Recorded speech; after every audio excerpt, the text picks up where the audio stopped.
De partout dans le monde, vous nous suivez à travers votre chaîne Syndicat Syndicat. Nous disons bonjour pour les uns, bonsoir pour les autres. Grand merci déjà à cette grande équipe de votre émission Micro Populaire. Grand merci à la presse de vie aujourd'hui. Nous sommes assistés par un confrère. Grand merci déjà à la régie finale. Je tiens à dire un grand merci à Mike à la régie finale. Grand merci à M. Rifin Kisombe, sans oublier Papi Kelly. Grand merci à Madame Mirador Ngabo, présidente de l'association Mirador L'Espoir fait vivre. Parce que tous les membres de l'association Mirador L'Espoir fait vivre. Question de parler de l'actualité aujourd'hui. Nous sommes là avec Gilles Mutoto, moi na mère encore pour une seconde fois, tout me campé pour analyser ko solo là par rapport à ma kamunyo sur le Kabon na kati ya ville province Kinshasa, mboka na biso Congo Kinshasa, to reçoit bon affaire entre guillemets pour la monsieur Suzana nous et vérité ça montage mutakalisation évêque Pascal Mukuna. On ne sait pas, et ça mis bon pourquoi. Pour y pas continuer la carte, il y a lutte où il y a veille patriotique, il y a un monde comme au sala qui est là où il y a ma victime, il y a ma cambouana. Toko sur l'appel ici encore une fois de plus makambo ya coronavirus oyo. Si j'ai un coronavirus on a kati ya Congo na biso il y a à boire et à manger. Oui, toujours mon bateau ça va découverte, il y a kisi, il y a banini. Mais qu'est-ce qui manque pour makambo na eko tapenza en effectivité ba vivre que non voilà ba docteur ba sali boé l'état pas soutenir bango. Cela nous pousse à dire que non ba msusu babi que makambo oyo eza soit eza vrai soit eza faux. Toko sur l'appel ici coalition oyo FCC cash toujours que ndenge nini.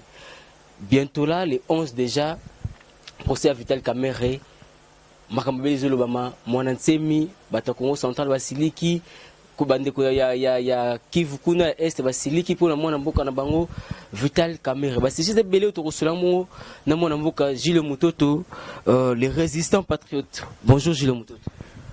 Bonjour Ndekonanga, je suis Ngomi ya Koyambanga na émission na yo na pesi mbote na ba Congolais nyoso baza kokor ya solo que mbongwana ya solo ekokota malembe omboko biso. Gilles Mutoto to banana nous boni santé, boni makamunyo sozo kendi pepele. Santé za bien te parce que pour ezala bien sengeli Congo na entièreté nango ezala bien. Dès lors que Congo ils ont des problèmes belé to mamba sécurité makambo ya ba injustice soi-disant Covid-19 aussi et on ne peut que nous poser trop de questions et tout le cas solution biso moko population. Voilà, Gilles Mutoto dans un mouvement et ba résistant, on ne sait pas bon résister contre nini to contre banani. Résistance ezali état d'esprit ya bato bandimi ko s'oublier pour l'intérêt moko Congo. Tout ça que la résistance c'est parce que Kabila ou Félix ce ne sont que des individus. On ne fait pas la résistance contre tout ça que la résistance contre un système politique où ils ont mutu na biso depuis 97 qui non lelo. Et résistance on a tout ça que ça les ali nini totalité depuis Motama ya biso pour notre génération, je crois que la génération 8. Depuis Motama Sotisiko, tout ça comme on a clarté la vie na biso. Cela démontre à suffisance qu'à venir, y compris à Bana biso, ils ont déjà hypothéqué. Il y a des problèmes majeurs, ils ont contrôlé dans le monde. Préalable, ils ont belé les enjeux majeurs sur le développement du monde, tout ça. Mais dans la République démocratique du Congo, où ils ont un grand pays au cœur de l'Afrique. Un pays avec une population qui petit à petit devient mature, mais avec une classe politique irresponsable, aventurisme, et qui manque le sens d'empréation de l'avenir des 50 ans de nos jeunes. Yango biso nakatia mouvement citoyen bakolomboka toza ko résister contre oppression, contre occupation, contre injustice oza mise sur les têtes ya Congo, contre la classe politique, bande des irresponsables, opposition, majorité, société civile, maintenant on va faire confiance à la population. Tous allez contre groupuscule nyonso ya bato bako sangana contre l'État congolais. Et tous allez appuyer moto nous surtout comme on a azana ba tic, azana ba sens ya patriotisme pour que l'obito misamboka ona bombo. Et ça, ça nous donne encore du temps aussi à se motiver pour que tout va réussir combat OISA ya PTT. Si le moto tona Rolanda yo on dirait moi contradiction zaka na maluba na yo olobi bozawana pona ko résister et contre ba occupation. Yumo ko sobi que no bozawana pona ko telemela bato yo bazo telemela l'état congolais uti ko bango tout à l'heure awa existence L'état congolais. Na ko expliquer comment parmi bato baza ko telemela pour que biso ba congolais ba zaïrens ba zaïrois tozonga bato ya honneur tozali boso na biso tozana 3 classes. Tous en politiciens, la politiventre, classe politique, de tout bord. Tous la classe politique, tous en a battu la majorité, non opposition. La majorité, tous en a FCC na cash, non opposition, tous en a la Mouka. Puis on a la société civile. Classe politique, on a ezako permettre de lobby Congo tanga vraiment makambo eza. Au moment où on a makambo, tout bazo, il y a une futilité, tandis que tous en a makambo ezako peser sur biso. Exemple, tout ça, on a un problème d'abord, il y a insécurité dans l'Est. Mais ici, on nous fait barrer la vue dans Mbotali Nini, Moutakala et Mukuna. Mais dans l'Est, dans Zambie, il y a une armée zambienne, plutôt, dans la frontière, il y a Congo, au Zambie, il y a une armée zambienne où ils ont occupé plus de 7 à 8 villages congolais. Personne n'en parle. Il y a l'armée rwandaise, où ils ont un sol Nabiso, avec le tenu à FARDC. Dans l'Est. Certains de nos camarades nous appellent, tout le mouvement Nabiso. Tout ça, on a un problème, il y a guerre, il y a Kosali Manaïtour, il y a Kodeko. Au bas, il n'y a pas longtemps. Mais il y a une classe politique, mais on a mais on oublie, on laisse l'essentiel pour que tout le monde fasse. Bien sûr, ils ont distraction. Pourquoi? C'est vrai, il a volé. Mais pourquoi Bolingo Bimisé Mbang Mbang le bique no bosse les procès moko équitable, ça dit faut les grandes télévisions pour qu'on Bimisé les Mbang Mbang. La carte il y a à boire et à manger. Aujourd'hui, deuxième point, on a un musicien. Les musiciens vont réveiller conscience des Congolais par rapport aux enjeux de l'environnement, par rapport aux enjeux éducationnels. Moi, je ne karma pas. Ayembela ba député. Ayembeli ba Motu Mandefo. Ayembeli mama yemo. Ayembeli mama yemo lelo mama yemo bala moko lobi na ba kei ba bongisi ba. On a besoin de la bongo, mais batorola on bamso misé on baka motakala ya basi comment ko babuzoba ba crime ko déjà quoi porter rien à Italie conscience collective du peuple congolais. Troisième point on a pas pasteur. Vous prenez des gens du lundi à dimanche. Bah on t'a mbongo na mabonza, 10 000 offrande. Mais batango ba la mesure té à cause en assurance vie, assurance maladie. Sans cesse papa. Prier. Non, prier sans sexe. Prier sans cesse. Sans sexe. Pour se prier sans sexe, là tu auras Nanzambe Pembe Nayo. Mais sur comme prier avec des sexes, tout ça, tu comprends moi ce que je voulais insinuer par là. Tout ça, le pasteur, oh, le lo, comme si population. Oh, et puis que les abosso qui le Congo et baby, le pasteur, basant la grande part, basant la part, ma casse y a responsabilité. Comment? Tant binzamizan be bandi et commis au talika mutubo, oh, état d'âme na yo. La état d'âme paf bakangi ondoki. Et le repos bomi, ou ebi na ote. Allez. Maman na bino kufi, papa bino kufi, babenga na bino famille boza bandoki. On se retrouvait dans Balabala parce qu'il y avait un prophète, un pasteur qui a dit que yo zandoki pourtant yo le kokana ote. Tozui kalelo ba memel biso ba théorie, il y a ba démons, ba liens familiaux. Ce qui ba lien démoniaque ezali, c'est que ba lien ya ba angelou pe ezali. Ce qui ba lien à pauvreté ezali, c'est que ba lien pe à richesse ezali. Mais pourquoi toujours qu'on vend ça batona ba lien de famille, ba lien négatif, ba femme de nuit, ba malédiction familiale. On sait que il y a des problèmes d'ordre spirituel. Mais aux importants, il faut d'abord. Que dit la Bible dans Italie, le vrai adorateur? Le vrai adorateur adoreront le Père en esprit et en vérité. Dans une autre point.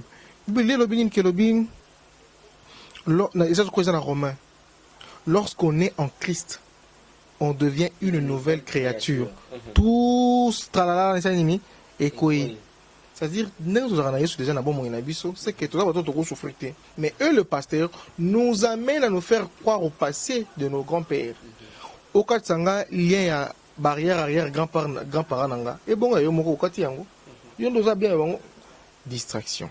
Ma pasteur, même biso na souka na théâtre, même biso na souka na mangobo. Maintenant, pour nous, nous sommes dit, le Congo est victime de Batoumi Satouana. Politiciens, musiciens, pasteurs. Et dans tout ça, population pèse la part des responsabilités. Mais bon, le malheur, les Congolais, nous sommes un peuple accueillant. Nous sommes un peuple qui a de bras ouverts pour recevoir.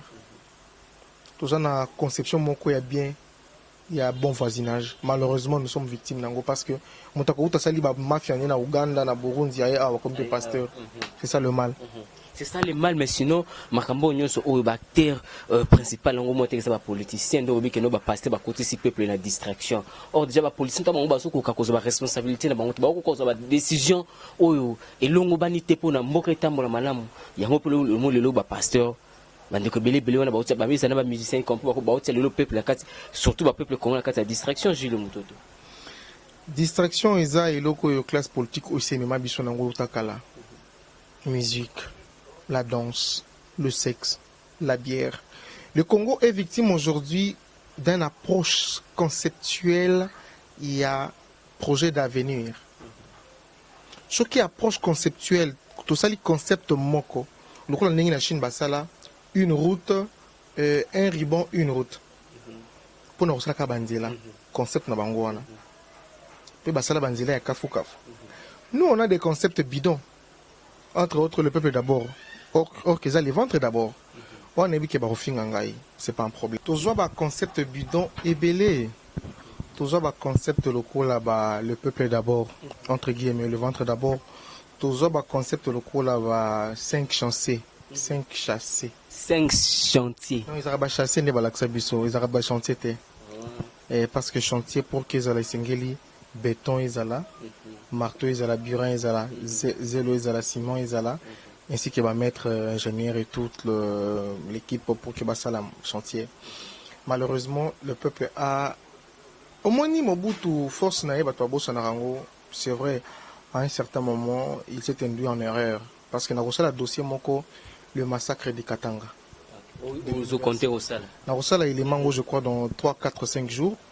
Et naza moi élément moko sur liwa ba étudiant ba kufaka lisolo on ils za randenga pour que ba tuba kufa bongo parce qu'il y a un de permettre à ce que non ba ko lancer guerre fatwa contre Marshal Mobutu ba ko longolé na pouvoir dossier wana ya les étudiants de Lubumbashi. Lelo oyo Mobutu azara na dossier na plan bango daka le manifeste de l'Antélé. La carte manifeste on a ce que tangango mon cher c'est le bonheur du Congo ils en a quatre. Mais c'est resté lettre morte parce que à un certain moment les gens ont laissé l'essentiel pour aller aux futilités autres aux victimes tilelo. De même aussi pour la génération ou même pour la classe politique c'est presque pareil. Futilité des jus place na place il y a utilité. Dans tout ça, on souffrir les actes politiciens, c'est la population. Les lots dollars, ils ont qui est presque 19 000 francs. Presque 20 000 francs comme un équivalent à 10 $. Et pourtant, 20 000 francs, ils ont joué entre 15 $. 15 $ et 13, 12, il y a un euro. Actuellement, tu as pas tout sur la tinde, tu as 60 $, à mon état, tu as le bon belé. Or, les lots, et cause à ils ont ceux qui sont 85 000 francs, mais côté on peut avoir une le moto, les limakasi. C'est vraiment bongo, ils ont toujours une valeur, mais et s'il y a bah, caractéristique, il y a valeur, il y a bongo, vraiment, ils ont les sociétés parce que dollar, ils ont komata, bilok, ils ont komata, mais salaire, il y a bah, corps, bah, fonctionnaire, ils ont mata même pas. Et c'est ce qui démontre à suffisance que jusque-là, les gens vont dire que non, nous avons Félix, nous avons bon, ils ont raison de dire ça. Mais bas à la peine à courage à Koyib, Félix, ils sont inconcevables, les Kabyle dans la 18 ans sans pouvoir à bénéficier à 670 000 $, presque équivaut à 700 000 $ chaque fin du mois. C'est écœurant et ça fait très mal. Et non seulement ça va créer les secrétariats uniquement pour que et ça la suivi il y a existence de vie il y a moi c'est na ba na team ko ba ko fana ba ko na bango là c'est ezako finga combat ya UDPS, ezako finga combat ya Papa Tshisekedi, ezako finga papa Tshisekedi aloba que non ezako finga combat ya UDPS na Papa Tshisekedi, c'est que Félix Mutazo finga sa combat ya Papa Tshisekedi na UDPS. Nazali très clair, UDPS ya lelo ezako finga sa combat ya barrière combattant ya UDPS. Au moins UDPS eza lokola l'église catholique, eza ya bato nyonso. Ngapi na zamuta UDPS? IDPS a 11e minute, IDPS a état d'esprit au wana ya révolution. Il y a 13 parlementaires voilà. Il y a 11e minute. Il y a hôtel maté pour nous finir bateau parce que na 37 ans, 38 ans de lutte à IDPS, on s'attendait pas qu'on négocie pouvoir. On s'attendait pas que les lots pouvoir et UDPS et là juste pour nous appuyer une famille pe ko pangola bango mafuta ne longi. On s'attendait à une justice équitable. Kabila a fait 18 ans, il fallait à rendre compte à la population, l'ambutali sécurité en boka, l'ambutali meurtre au moukunaza ko décrié, l'ambutali courant, l'ambutali développement, l'ambutali millions de milliards ils ont pour na inga, l'ambutali financement ya bad na oitali RTN putain nani je m'excuse nani yo régie des eaux, l'ambutali il y a pas mal de dossiers. Nous avons connu de meurtres, même il y a mon papa Naïmou, nous avons bangote, tout ça n'a pas fondé la boîte de Pandore. Pour Kapenda Okufara na prison Boétin, il faut toyer la vérité qui a tué Mouzé Kabila. Mais le Gilles Moutou, tout le monde, Congolais, nous sommes comme donneurs de leçons. Gilles, plutôt l'évêque Moukouna a vendu à Liena Kabila. A Stafena Kabila, a Salima Kamuna Kabila, a Mahamne Belé et Fungami Pena Mbongo Pe à Kabila. Mais aujourd'hui, puisque Kabila n'est plus au pouvoir, puisque Moutaza n'a pouvoir, ça photo le bango, à ça Moulouba, et le Moukuna Pe a s'allier devant, derrière, il y a Félix, il faut décrire tout haut que non, Kabila Boumisa Batou, il faut te baliwa, il y a papa Mosé Laurent Désiré Kabila, est-ce que il fallait que ça encore le temps Félix a combien de pouvoir, pourquoi pas ça quand autant Kabila Zaki na pouvoir na résistance mais non voilà il y a des gens au télémé là ma BO Kabila Zosala. Tu as raison, nous on a passé naé même yo nous on a passé na yo y compris moi nous on a passé nanga na ko juger Mukuna te. Moi je me suis intéressé à Mukuna lorsque à chez moi bar likolo il y a kolobela makambo aucun opposant il y a Kabila Zokala kolobango. Mukuna aujourd'hui nous dit des choses où même Fayulu Alobangota. Mukuna nous dit des choses où même Bemba Kokolo Alobangota sur Kabila. Mukuna nous dit des choses où même Ambongo Alobangote. Mais aujourd'hui, s'il a le courage, il y a dénoncer Makambouana. Pour nous, la résistance, nous disons que non, on a besoin de gens locaux, la Mukuna, Bazala Idele. Pour te sensibiliser la population sur le malheur aux victimes de Kabila. Là au moins je me retrouve dans Mukuna. Du fait que ça peut soutenir Félix à un certain moment ça dérange parce que Félix est égal à Kabila partant alias FCK. Et nous sommes en train de militer contre ce système où ils ont c'est ce qui démontre que non, on nous appelle de la Mouka, mais on n'est pas de la Mouka, il y a consortium, on est la Mouka, il y a état d'esprit parce que Moutaza ko souffrir na kozanga kurana mai, eza Kabila te, eza Olive Lembete, eza Denise Niar Kerote, voilà, Denise Tshisekedi. Bon, ça va. Ah, problème? Non, épargné au place où non, mon français moi c'est vraiment bizarre. C'est français. Denise Niar Kero. On l'a bien ou très bien. Comment tu as écouté? Tu as épargné au place où Denise Niakeru Tshisekedi. Comment on dit on va changer combo. Nous sommes sur Bali moi si. À cause de Bolsonaro combo na ye. Madame combo na yo. Après comme ça maman Denise Niakeru Tshisekedi. Je vous en prie. Comme on dit en Ghana, il a comme on a famille maman Niakeru. Oui. Voilà, dans tout ça, lorsqu'on voit cette classe politique, nous pouvons nous poser trop de questions. Na o itali motivation au niveau bazanango. Motivation au izako animer le Félix na Kabila, déjà ba intérêt moko égoïste, ba intérêt moko personnel et privé. Mais bato il dépasse ba mona ngote, ba mona za plus pour intérêt à population. Intérêt à population tango boza ko kanga. Mutu lokola moyibi obeli moyibi bino moko obeli caméra moyibi. C'est 15 millions. OK. Caméra état de droit. OK. Mais ce qu'on m'a que non justice Azan a besoin à samba devant caméra et comme il problème. Mais pourquoi pas le cas conditionné puis que samba na que ezaka devant caméra? Mais ali dossier moko ya vol à makasi. Il faut servir na modèle na bateau baza koyiba bongo à l'état. Et ça ba juge ndeba ko décider to yene muta ko décider. Là je suis ba lobaki que non ba ko en plein air parce que oui ça va je suis d'accord. Bon tchongo en plein je suis d'accord. Né ngo ekomaki mais comme il a suka non ba changer ngo non et comme ya huis clos. Bo banga nini muta yibi bongo à l'état. Parce que le que non il va dire la vérité ndenge ba bongo les a partagé et comme il problème. Selon Gilles Mutoto, il va dire la vérité. Tout s'attendait dans sorte de sa vérité, puisque bon, Isaka ba ozana katsinae, mais d'après l'analyse au sali, parce que vi mbongo, alors ndenge mbongo Isaka qui partagé, biso celui qui mbongo Isaka qui partagé boui. N'habité, il va dire la vérité selon mbongo ndenge et partagement Isaka qui partagé. La vérité que nous sommes en train d'attendre, la vérité à maman mbongo na bujo, baba ba saliter au mbongo peuple congolais. Et ça que tout ça cause la vérité sur les acquis à peuple congolais où ils ont bafoué. Tout ça cause la vérité sur bon pas d'il y a un Kabila nécessairement. Tout ça cause la vérité sur des millions de morts au Bakou Famaté midi soir na est. Ils ont pour en profiter nango. Ce sont des vérités que nous sommes en train d'attendre. Tu dis que bon c'était attention le bill le barana. Bon basi ba kabula balia non. Kabula balia déjà batengo ba immeuble ba sala au faki ba sala. C'est vraiment révoltant. Mais dans tout ça, nous ne pouvons que dire la résistance est toujours disponible et pas seulement pour dénoncer, tout quand on a action dès qu'il est confirmé qu'aussi là. Tout là, ça produit une chose que notre tous les victimes, il y a une classe politique irresponsable. Les lois ont condamné, bazo condamné pour n'a avec le bina kabila, il a commis comme que dénoncer. Tout kenda ko bon la moté man l'église pourquoi? C'est pour que l'Église change de bon moyen, non? Mais c'est pas que ça, on a un couple qui n'a pas que bon la montée, mais je le moto. Est-ce que la population, puis les moutons, ou pas que la population, puis le but, ou changer sous position, comme si la population, tout le monde a la mouka, le bel la mouka et koto. Bon, c'est ce qu'on peut juste que idéal il faut ça là. Mais ceux qui nous ont dit que là comprendre que non, le Mali à Congo, c'est un individu dans Combo Kabila. Il a pleinement raison. Nous avons la démocratie, et ça choix ça là qui en gros, c'est tout.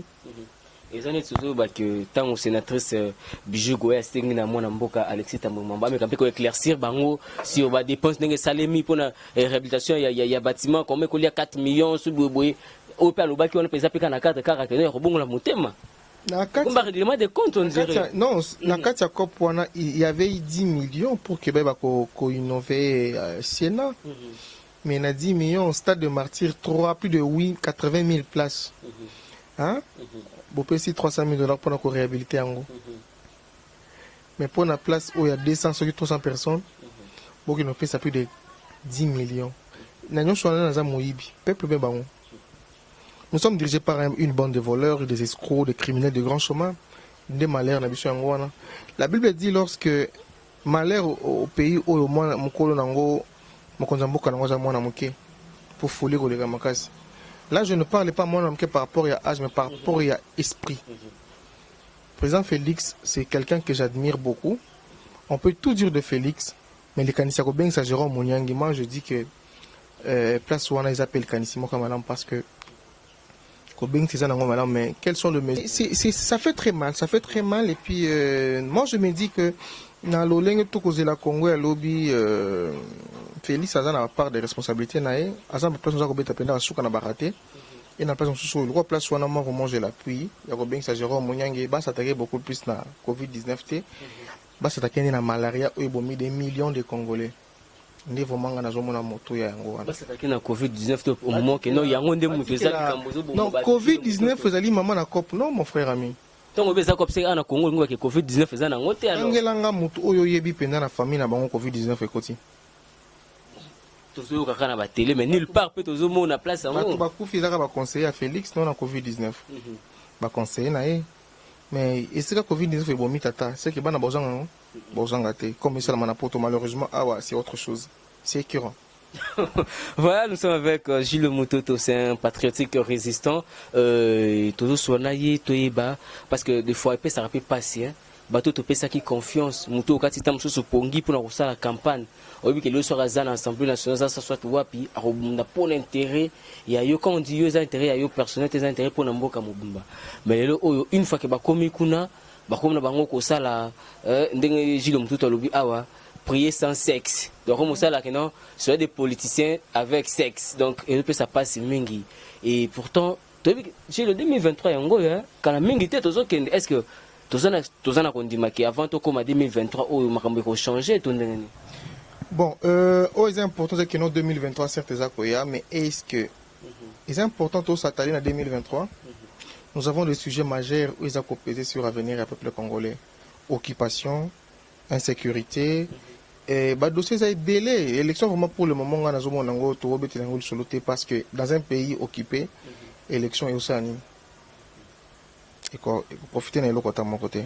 Oh ils ont montré tout changer maïle pour l'avenir na biso, c'est-à-dire la résistance est pour finir des stratégies pour soulever la population parce que les populations sont victimes de la classe politique.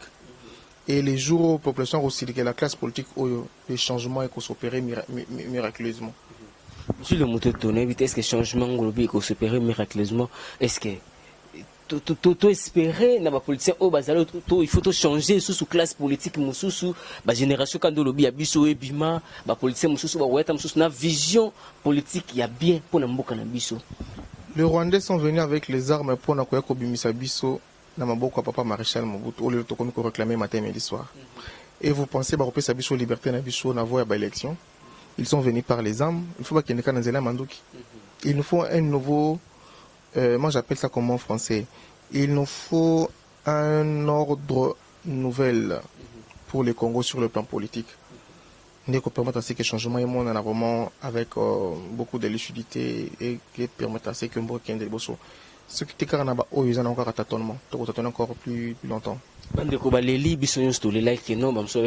parce que le Congo est sous occupation et Rwandais et rien ne marche, mais les lots moi namboka Félix Antoine Tshisekedi Muluba Congolais Yamakila Congolais 100% tout hasard les lots on a tête sa présidence mais et là on ils ont empêché de vivre effectivité et développement pendant la carte mboka parce que nos Congolais nous sont à se retrouver que nous voilà je suis fier d'être Congolais parce que les lots ce que mon belé ba Congolais ba kende ko kufa kana ba mboka mpaya eza po na mboka na biso moko nanu makambo malonga ezalité parce que là on est ça que les lots tout ça na Félix Antoine Tshisekedi Tshilombo la présidence mais jusque là rien ne marche tout semble être bloqué. Tout semble être bloqué parce que Félix n'a pas gagné les élections haut la main. Il a gagné les élections via un accord qu'on appelle aujourd'hui deal FCC cash.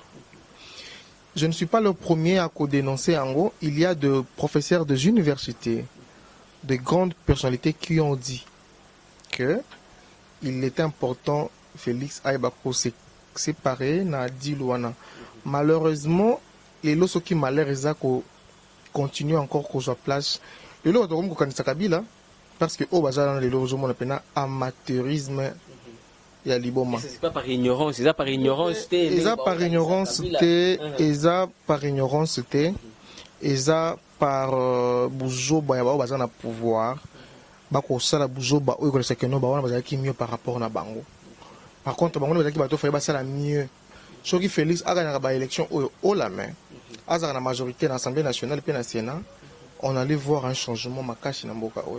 Malheureusement, il s'est fié à un deal où il y a le président, la PCT l'Assemblée nationale, la PCT Sénat, et preuve année, sur la marge Mokoboy, on essaie de bloquer un ministre, un secrétaire général, il y a un ministère.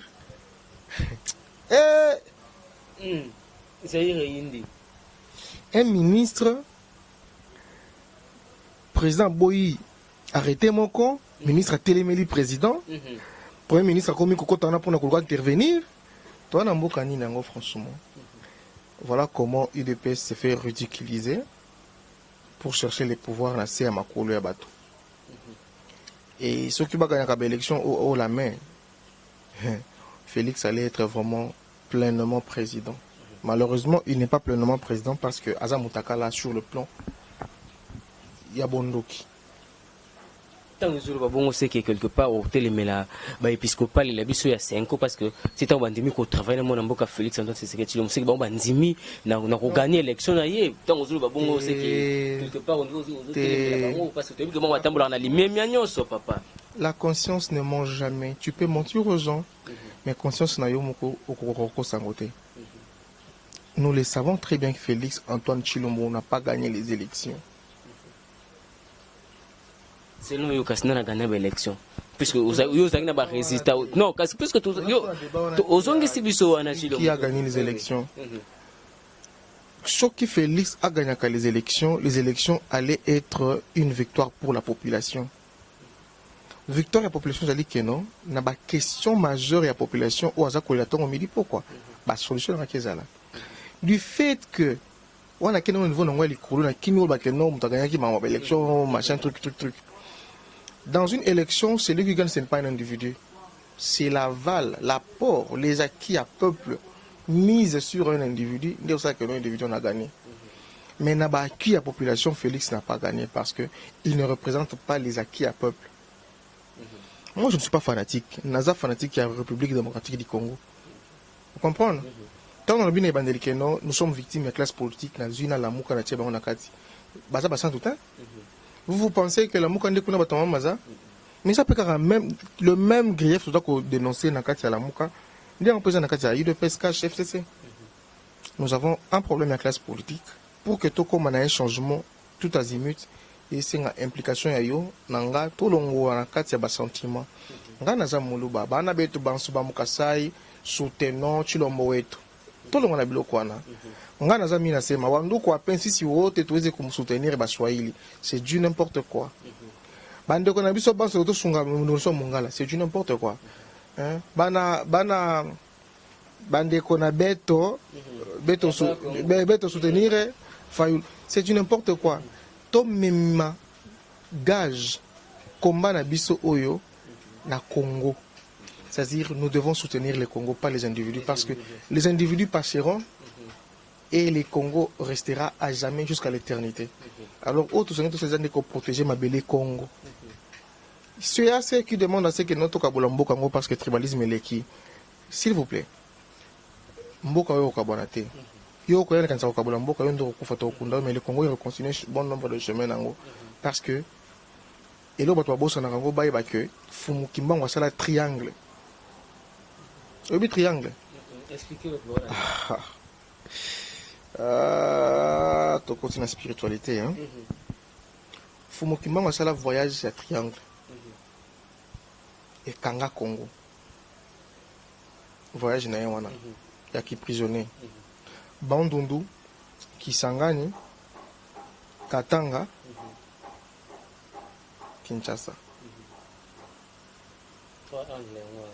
Alongo na ba Congo, bakena na Bulabemba je crois. Bakena na prison nani ya balekani zela Bandundu, bakena na Katanga, aliki na Kasai, komiti na Katanga. Babesi tour mukionde na Kisangani na waka. Après bazongisi na Ebembe. Yangwana de sangisi Congo. Triangle on a sur le plan spirituel et j'en ai loko moko. Mambo eza belé sur la spiritualité ya Mikolozoya. Pona mboka oyo. Tango lobaka ke no moto moinda okoma mondele akoma mondele akoma lokola boya biso bato moindo lelo tozana mwana na biso munyangi lelo akamwisi mokili no tozana docteur asalisi sida il s'appelle comment docteur Maniko asalisi sida tozana bande na biso na Bukavu basalisi ya COVID-19 tozana docteur Mususu fo bayamba ye dans 48 heures awa na équipe ya riposte asalisi kisi tozana docteur Vangu o mona teke no Congo oyo tokopesa. Et là, aujourd'hui, au Congo, ils ont parce que na mutu nango spiritualité za libanda. Donc toko ki spiritualité na biso baindo ya Congo, ya baoyo awa Congo mongali, to vandi sango, bon moi ndenge toko rayonner sur le plan mondial. Voilà, beaucoup moins de sur le plan du monde. En tout cas, merci beaucoup. Et Tokomiko Kenasuka, un message Nabatunyo sur à travers l'émission au micro populaire. Et puis, Nabakongolais Nyonso au Bazako Téléma pour résister contre Batunyo sur Bazako Télémela, l'État congolais Nabiso, puis pour nous Télémela, Bongo, Bozuito, Bomengo, Essengo, le peuple congolais c'est pelapé, que non, voilà, tout à fait fier au bout de Mabakongolais de Tomunaka, Batunsusu, Angola, tout à tolo, que non, voilà, Awezambo Canabiso, et Zaïrens, Ndazala Musika, Biso Peto comme fier un jour tout à fait tout le monde. Photo comme ma fière d'abord photo de mon occupation et le jour de mon occupation tout comme ma fière. Merci beaucoup Babalandingai, Julio Mutoto ya Binondeko, o Orbet Samalmalo Banangai, pour aller mutabor politique moko na sengi ya limbisa, o amon que Malobana Lobi déjà na c'est à soubassement mon côté à tribalisme, népotisme et clientélisme, aïe ba quoi porter biso toujours appui. D'abord la prière. Ensuite, sur le plan idéologique et nassima. La PCO, merci, la opportunité au Pessinga. Na kosenga na batoué, bako s'abonner. Na PCA Masolo Télévision, ma chaîne, oza ko PCA Masolo, parce que kuna toza na sujet to belango dans 48 heures, sujet à Liwa, o ekoya, ekomaka na Katanga na 1989-90, na massacre à étudiants na Inilou. Et na ko récolté, pour na kosa la moi séquence, je crois, à 10, 11, 12 minutes. Pour nous expliquer réellement où est Komaka, nini le kanaka, koyagia salaka nini, ba étudiant mbandi bazalaka wapi, ba étudiant Kivu bazalaka wapi, et na butu wana ezalaka comment, na besoin bato ba ibi le solango to robenga pour que to beta le solango ndenge zalaka, eza juste histoire photo e bato ucho to kende wapi. Contact ya Gilles Mutoto. Contact nangezali plus 243 89 79 D 00 83 plus 243 89 79 2 00 83. Okay, voilà, merci beaucoup Gilles Mutoto pour la disponibilité au PCB pour nous à travers l'émission au micro. Matondo. Voilà, merci, c'était là Gilles Mutoto, les résistants, question de parler de l'actualité, tu es maître de mon avocat, te souvenir par rapport à Bamambonio sur Ozulu Kaboy qui commentait ce que à l'objet à Pessikara Makanisina, et c'est pas qu'il est de la Mouka et encore moins Motusoki a IDPS limité, mais ce cas Zamuta IDPS, Azamuta IDPS ou idéologie, obligé de faire ça, ou IDPS ou à négocier à pouvoir, à tout pour le Kabola, intérêt personnel. Voilà, grand merci déjà pour l'émission. Merci à Madame Mirada Ngabou, présidente de l'association Mirada al Soir Vive. Merci à M. Sérifin qui sombe. Merci à Mike Narji Final. Merci à Dunius vous avez pour l'émission Micro Populaire. Voilà, d'ici là, pour vous très bien quand je vous dis merci et bye bye.